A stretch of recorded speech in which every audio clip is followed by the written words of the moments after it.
All right, let me introduce you. So Benin, you're a Rwandan national, and you're the chief exec of DATAPLUS, the youth-led organisation we're going to hear about today. You've got very diverse, if I recall correctly, you're an economist by training, and you've got very diverse research experience in adult literacy, in impact evaluation, in gender and social development. And your mission, as I understand it, is about youth empowerment and economic development through research. We also have Jean, we'll hear from today, who's also a data scientist with expertise in analytics, design, and data management. He has a master's in data science and is an all-rounder with quantitative and qualitative expertise and also in evaluation. His current role is as a monitoring and evaluation specialist and a data protection officer with, you'll need to tell me what this is, CII Chin Limited. Is this like another consultancy group with you guys or something else? Thank you so much. It is SIKI, it is pronunciated as SIKI, which stands for the Center for Impact, Innovation, and Capacity Building for Health Information System and Nutrition.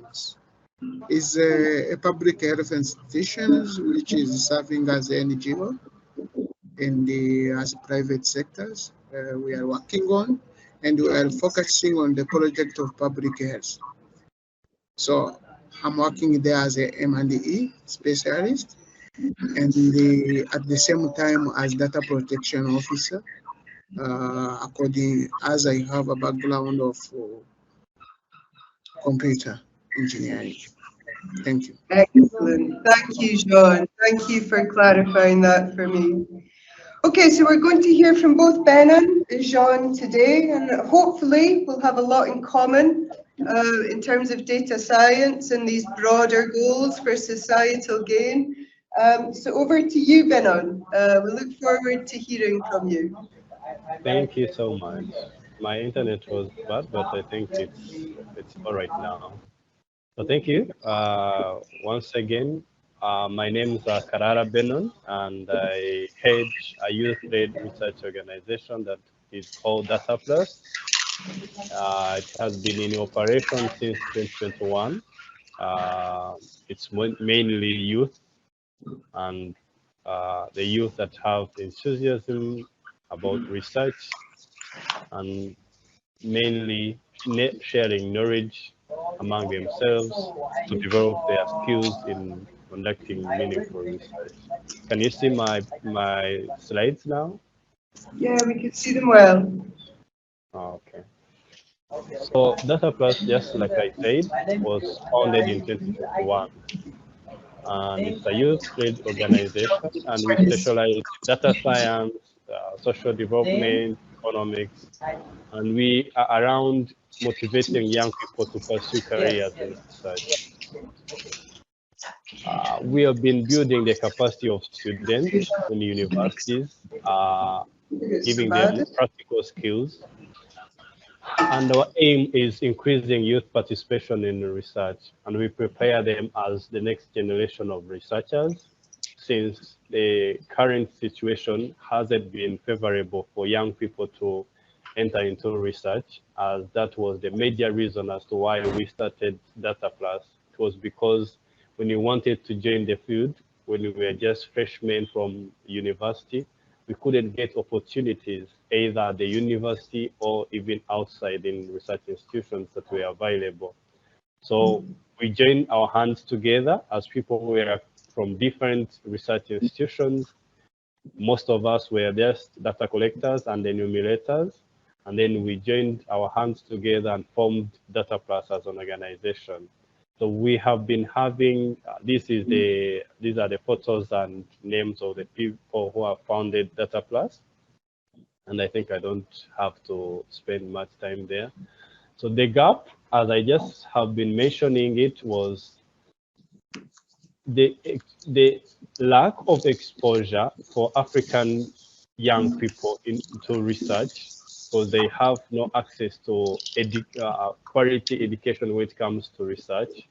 And this is also because the research institutions and also the universities are less resourced or is resourced to be able to provide the needed support to the students.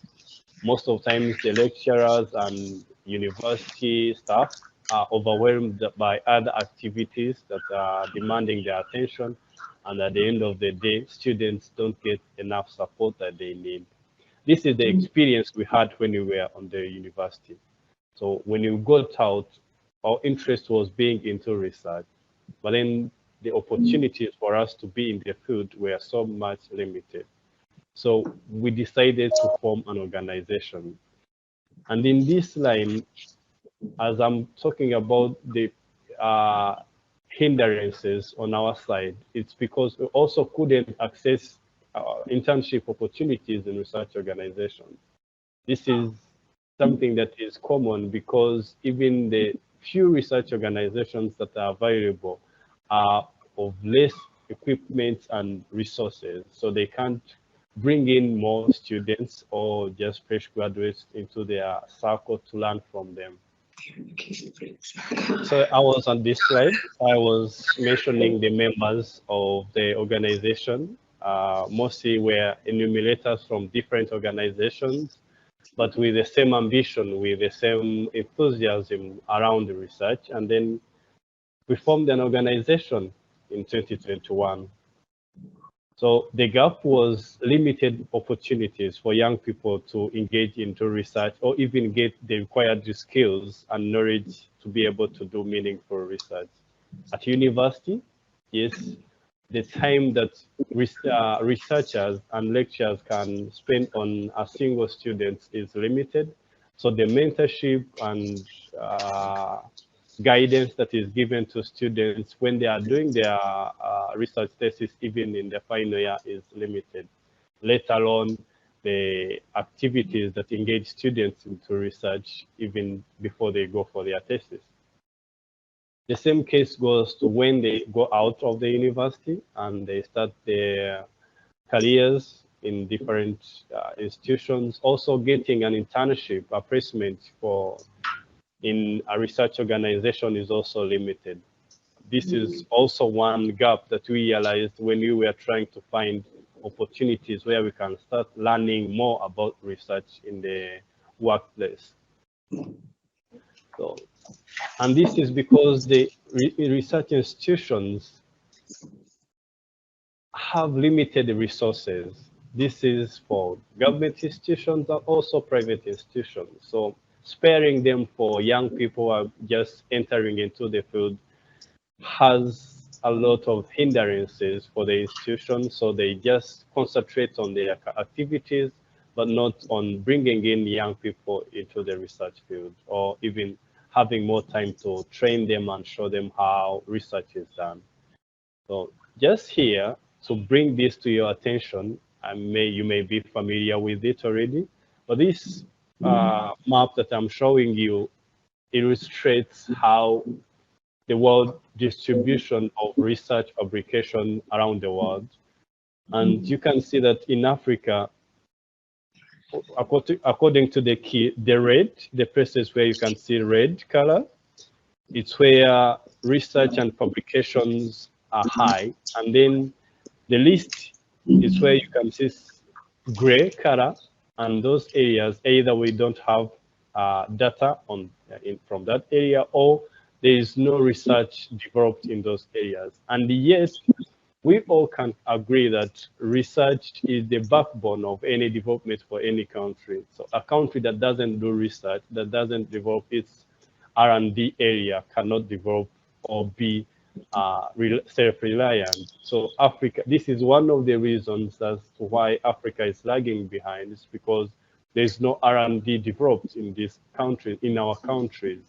And also, this affects our ability to solve our problems and also be innovative in terms of development and bringing out new ideas that can penetrate on the world market and solve world problems. So the vision of DATAPLUS was to establish a world standard youth data science center and research supports in Rwanda. Since there's nothing at the moment here in the country, we wanted to bring out something like that that would support us as young people, but also our young brothers and sisters who are coming into the field. We wanted to provide a mentorship platform for young aspiring researchers to be able to have the skills that they need, and also technical supports and mentorship that they would require, that would require them to be able to join and enter the field of research in different disciplines as their wish would be. We want to be innovative. We want to innovate new cross-cutting solutions to problems that our communities and our society is facing. Just mainly in Rwanda, if we could take that example, is there are many problems that our society is facing, but at the same time, we can't be able to bring out solutions for them. And this is because, as I said earlier, our research and development sector is not developed. And if we could be able to develop our skills in research, then we could be able to find solutions for the problems that our societies are facing. So in this line, we have been having different activities as DATAPLUS Rwanda, where we have research trainings that we provide to students who are still at the university. And we also have consultancies that we do to be able to finance the activities of training and capacity building, but also be able to run the organization. If I could explain a little bit about the data analysis and research practical trainings that we provide, is we equip the students and inspire them in undertaking research, meaningful research, even at university. It's also about equipping them with necessary skills to be able to do research and building their capacity as the next generation of researchers in the country, but also in Africa in general. So we give them trainings around data analysis, that is in data science, because it is one of the major areas and sectors to be able to develop research. We teach them about quantitative and qualitative research methods in more practical manner. And we also give them skills in doing qualitative work, like literature review. And I think this is going to be a part where Damascene is going to explain more. And we also do consultancies. We subcontract with research institutions and other consultants in the country, and we work with them on the researches that they are going. And this helps us to expose the students whom we have trained to practical real-world experience when they are working on research projects that are owned by those researchers and consultants that we are working with on particular projects. During the trainings, just like I mentioned, we have been providing trainings around data analysis using R, using Python, using Stata, and around qualitative and quantitative different research methods. In terms of consultancy, we have worked with the Dutch evaluation on integrated water resource management program that was ending. We also recently have been working with DAI, the British Development Support Program, and the Institute of Data Analysis, the National Institute of Research and Data Analysis, the NISR, in evaluation of IMIHIGO impact. The IMIHIGO is a target-based national program that has been going on for over 12 years, since 2006. It is target-based contract for public servants in all levels of the leadership. We have also worked with IPA Rwanda, the Institute of Policy Analysis and Research, and also in their collaboration with Aberdeen University in adult literacy program, as well as the most recent project that we have been working on in unpaid care work, women unpaid care work, and ECD, a early child development program for infants. This is a project that was headed by IPA, but we were using the PAR, participatory action research, that was introduced by Aberdeen, and Dr. Russia was the trainer in this methodology.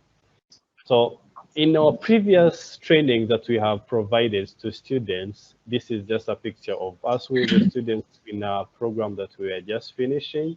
They have been showing their satisfaction in terms of exposure to practicality of the research and analysis skills. There was a time when we were training them about around Python, and the satisfaction was high.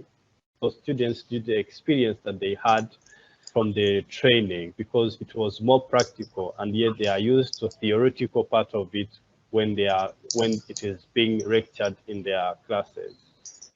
They also give us some suggestions. Every time we finish up the training, we also ask them for feedback and suggestions on where to improve to be able to meet their needs. And they give us suggestions, and which are the ones that we use to feed the next training program that we are preparing. What we are aiming at is bridging the gap between theoretical and practical ways of teaching. Our universities and education system is mainly around theoretical knowledge sharing, but we want to bring in the practical, because the practical is the real knowledge that makes things done. And we want to be able to concentrate on practical knowledge for the students to be able to use different softwares and be able to analyze and also do research in different sectors. We want to ensure high quality trainings to students in data science and research in mainly in different areas that we have been working in. That is in data science in itself, and in economics and social development, just like I mentioned previously. We want to bring in more partners within local and international universities to be able to develop the knowledge sharing program. This is something that we realize that is missing within our countries, because the universities are like an island. They can operate on themselves, but also the research institutions within the country are also operating, but there is no gap, there is no bridge that brings them together in collaboration. And we wanted to bring them together in collaboration with also bringing in international institutions in a research field to be able to collaborate together to be able to boost the quality of the skills that is delivered to the students who are still at university. At the end of the day, when they graduate, they are going to be better equipped to be able to compete on the job market, but also do meaningful research in their different fields and careers in the research area.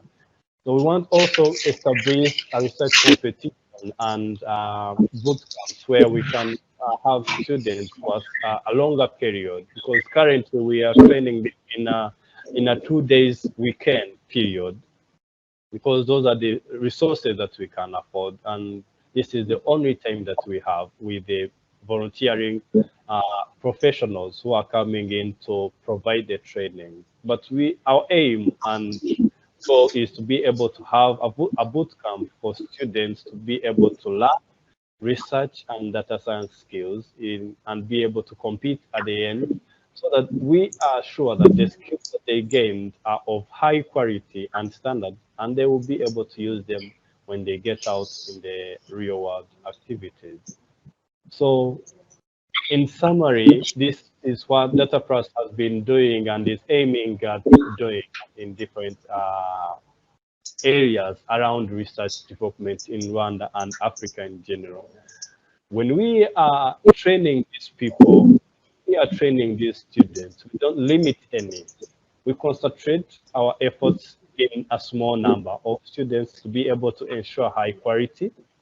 for the trainings and interactiveness of the trainings, but we also don't limit students from different universities. We bring in students from private universities and also from public universities, because we don't see any reason behind segregating the students, because at the end of the day, they are citizens who are to participate in the growth and development of the country in itself. So we wanted to talk, as for the purpose of this seminar and our presentation, we wanted to share with you the areas that we think would be important or possibilities of our collaboration. In some areas we would work in terms of providing scholarships and opportunities where Aberdeen and the Center for Data Science have opportunities around short courses and master's degree in data science. We were thinking also about developing and delivering research trainings to these young people in Rwanda, but also in Africa in general, jointly, to increase our impact. And the other one would be conducting joint research projects together in public health, in social development, in economics, as far as your research activities are going. We were also thinking about sharing best practice and resources, social and research capacity building. As I mentioned earlier, we are looking into developing the quality of the training and education to these students. So being able to boost or bring up the quality and share the practices that you use as a big university, it means that it would feed into our activities of trainings, and it would boost us on quality of the trainings that are given to the students. Lastly, we wanted to propose to you exchange of students. We understand that there are times when your students are in internship period or placement period, and they need real world exposure in different countries, in African countries, specifically in Rwanda. We thought that we would host them when there's such an occasion, and we would learn from them. They would also learn from the context of research area in Rwanda. This would go the same way for staff from Aberdeen and the Center of Health Data Science in particular. Yeah, in a few words, that is it. And I would just welcome any questions, anyone with a question that they would be interested to know more about, here to answer. Thank you.